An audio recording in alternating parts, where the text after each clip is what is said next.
Hello बच्चों, आज हम दूसरी काव्य करेंगे। नाम है कैमरे में बंद अपाइज। कवि है रघुवीर सहाय। रघुवीर सहाय ने एक काव्य संग्रह लिखा है जिसका नाम है लोग भूल गए।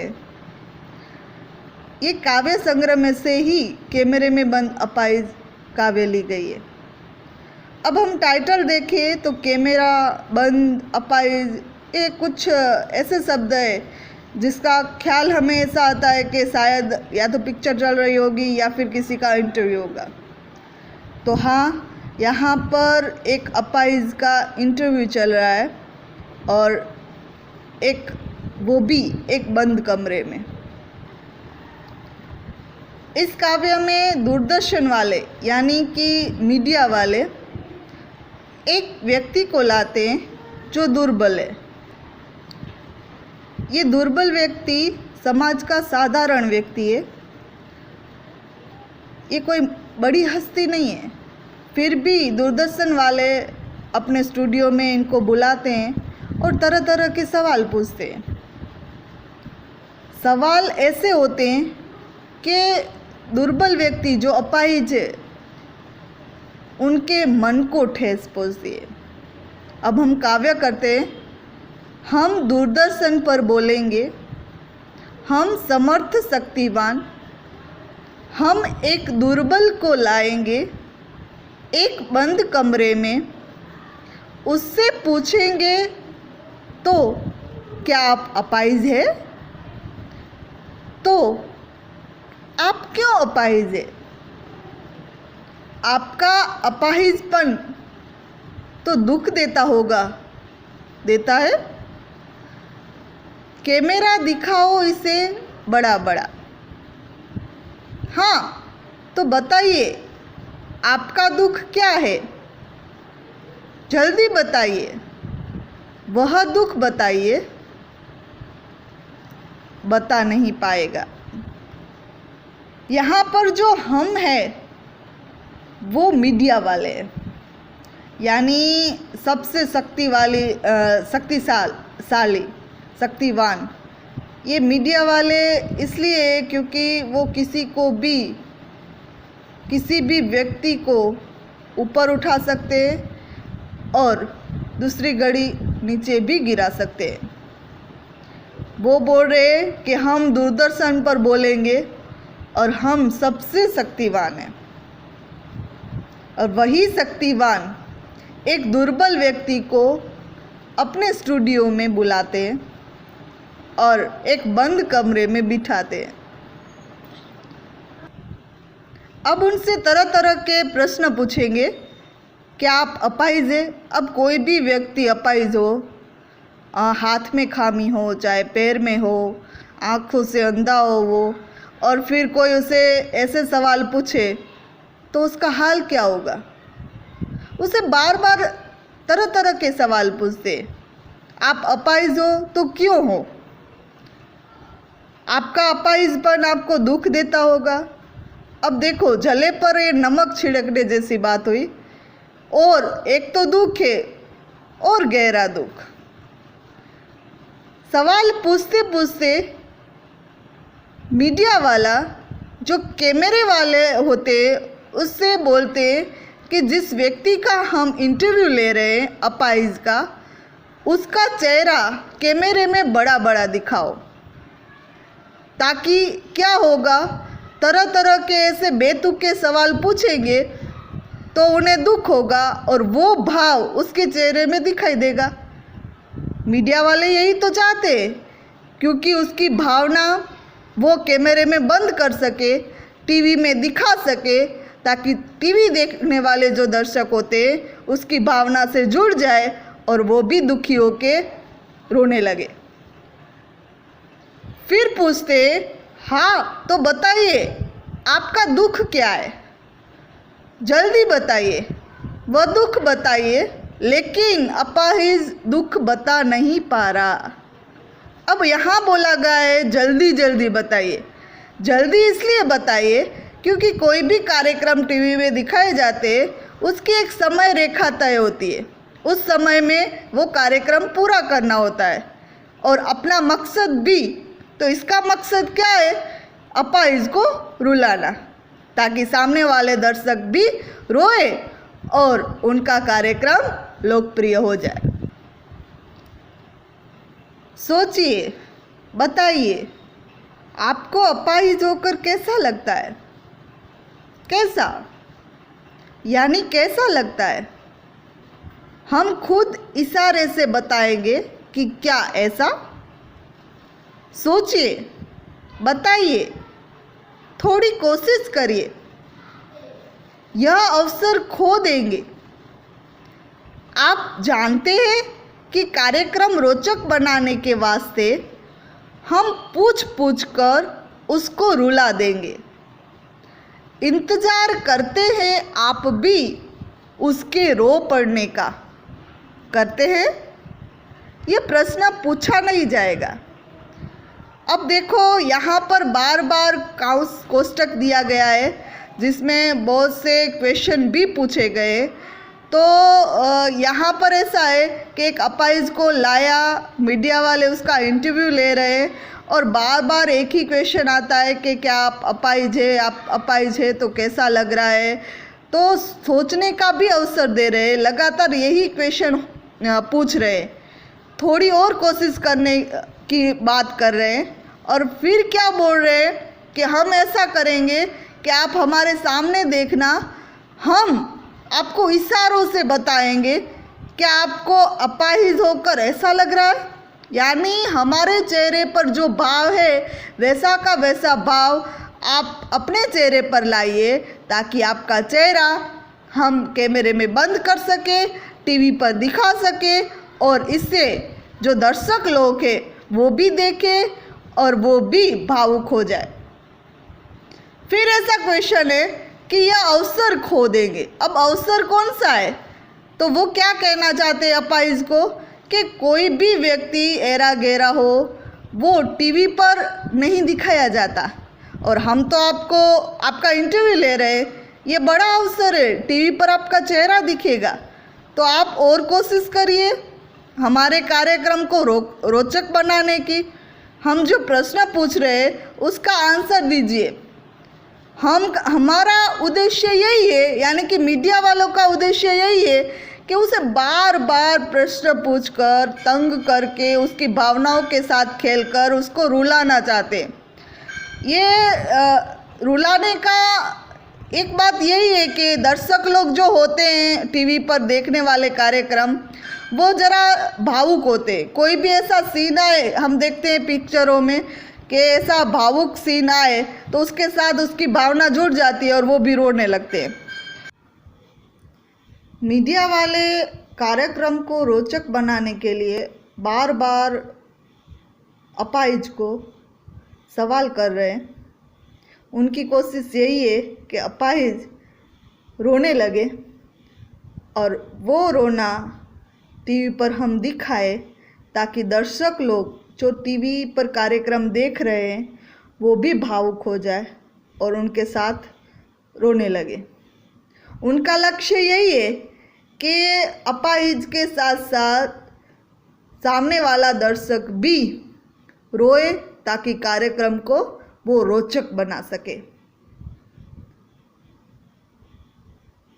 यहाँ पर काउंस पे एक सवाल है कि भाई यह प्रश्न पूछा नहीं जाएगा। तो यह प्रश्न पूछा नहीं जाएगा यानी ऊपर एक इंतज़ार करते हैं आप भी उसके रो पड़ने का करते हैं। अब ये सवाल जो है वो दर्शक के लिए, लेकिन दर्शक के लिए मीडिया वाले जो होते हैं वो कार्यक्रम में नहीं पूछ सकते, इसलिए काउंस में ये दिया गया है।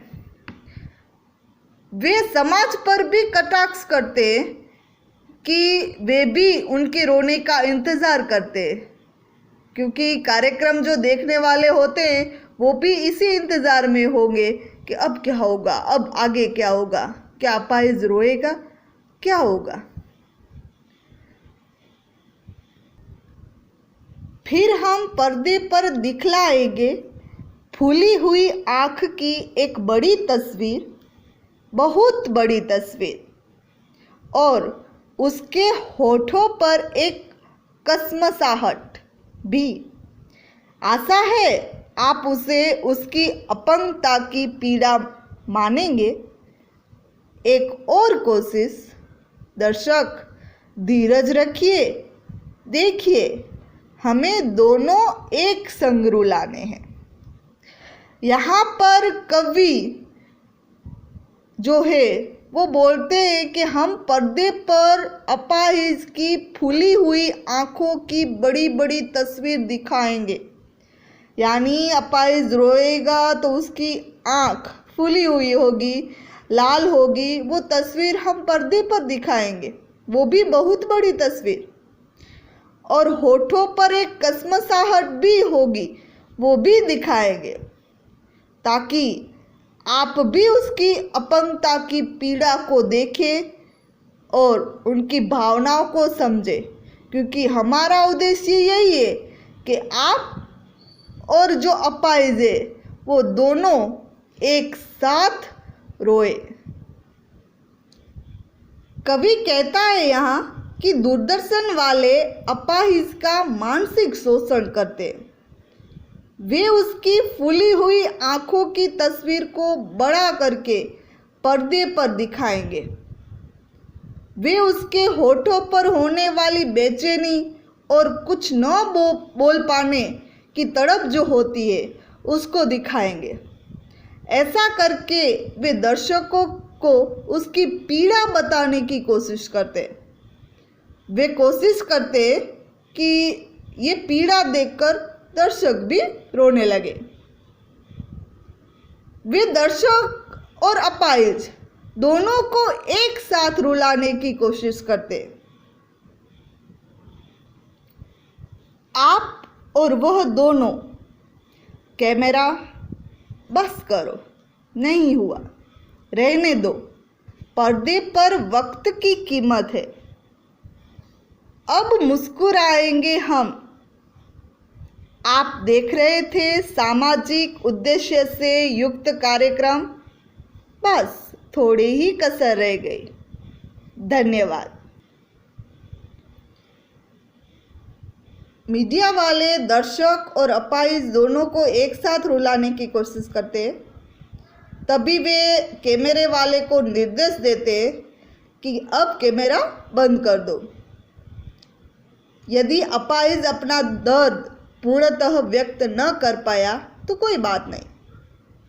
पर्दे का समय बहुत महंगा है। इस कार्यक्रम के बंद होते ही दूरदर्शन में कार्यरत सभी लोग मुस्कुराते हैं और यह घोषणा करते हैं कि आप सभी दर्शक सामाजिक उद्देश्य से भरपूर कार्यक्रम देख रहे थे। इसमें थोड़ी सी कमी रह गई। वो कमी क्या थी? दोनों को एक साथ रुलाने की, जो वो नहीं पूरी कर पाए। फिर भी यह कार्यक्रम देखने के लिए आपका धन्यवाद। एक बार फिर से मैं बोल रही हूँ, कैमरे में बंद अपाहिज ये पूरी जो काव्य है वो खड़ी बोली में लिखी गई है। आप देख सकते हैं कि यहाँ पर संवाद टाइप है, यानी नाटकीयता है। दूसरा, यहाँ जो भाषा है वो सरल और सहज है। तीसरी बात, बार बार प्रश्न पूछा गया है, तो यहाँ पर प्रश्न अलंकार का भी प्रयोग किया गया है। और चौथी बात, यहाँ पूरे काव्य में अपाहिज की मानसिकता का वर्णन किया गया है।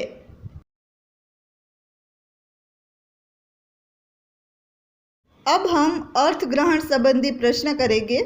काव्य का छोटा सा अंश है, पहला पैराग्राफ हम दूरदर्शन पर बोलेंगे, वहाँ से लेकर बता नहीं पाएगा। तो उसका पहला क्वेश्चन है, हम दूरदर्शन पर बोलेंगे में आए हम शब्द से क्या तात्पर्य, यानी यह हम है वो किसके लिए उपयोग किया गया है। तो यहाँ पर हम है वो मीडिया वालों के लिए उपयोग किया गया है और समाज का जो सबसे ताकतवर है, शक्तिशाली है, और वो किसी भी कमज़ोर व्यक्ति का साक्षात्कार करते हैं।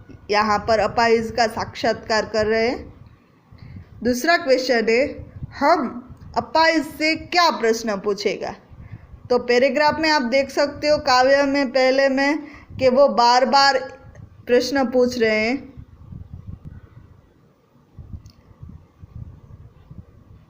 आप क्या अपाहिज है। दूसरा है, आप क्यों अपाहिज है। आपका अपाहिजपन आपको दुख देता है।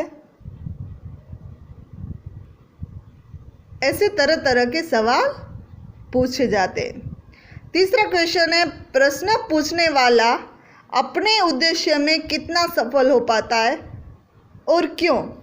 अब प्रश्न पूछने वाला है, वो बार बार अपाहिज को प्रश्न पूछ रहे कि आप अपाहिज है, आप अपाहिज है, तो दुख रहता है, तो कितना सफल हो पाता है। उसका उद्देश्य क्या है।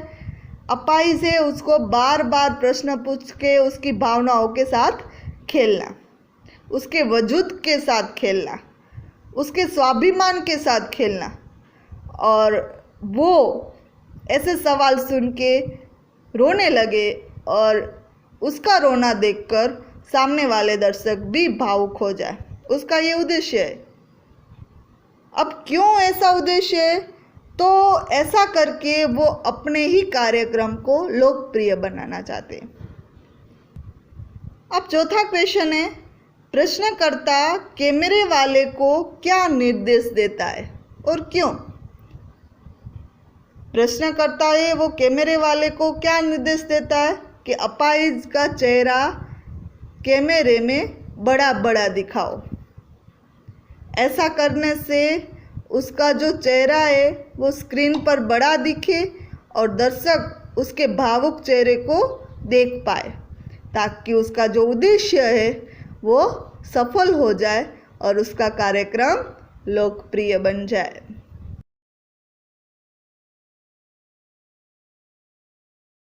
अब हम काव्य सौंदर्य संबंधी प्रश्न करेंगे। काव्य का अंश है, हम दूरदर्शन से लेकर बता नहीं पाएगा, जिसमें 2 क्वेश्चन होंगे, भाव सौंदर्य स्पष्ट करें और शिल्प सौंदर्य स्पष्ट करें। भाव सौंदर्य स्पष्ट करें यानी हमने पूरी काव्य का भावार्थ स्पष्ट किया, वो लिखना होगा। और शिल्प सौंदर्य स्पष्ट करें, उसके नीचे कैसा आंसर लिखा जाता है वो मैं एक उदाहरण दूंगी।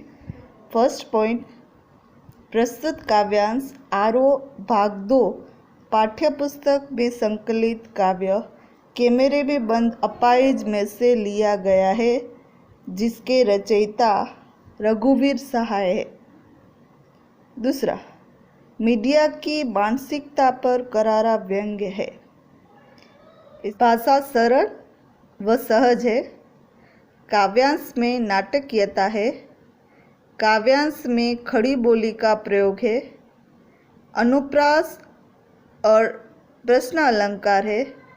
काव्यांश में कोष्टक प्रयोग हुआ है। इस तरह से प्रश्न का आंसर आपको लिखना होगा। अब दूसरा काव्य का अंश है, सोचिए, वहाँ से लेकर रो पढ़ने का करते हैं। उसके नीचे अर्थ ग्रहण संबंधी 4 क्वेश्चन है, जो आज आपका वर्क है। पहला है, कवि ने दूरदर्शन के कार्यक्रम संचालकों की किस मानसिकता को उजागर किया है।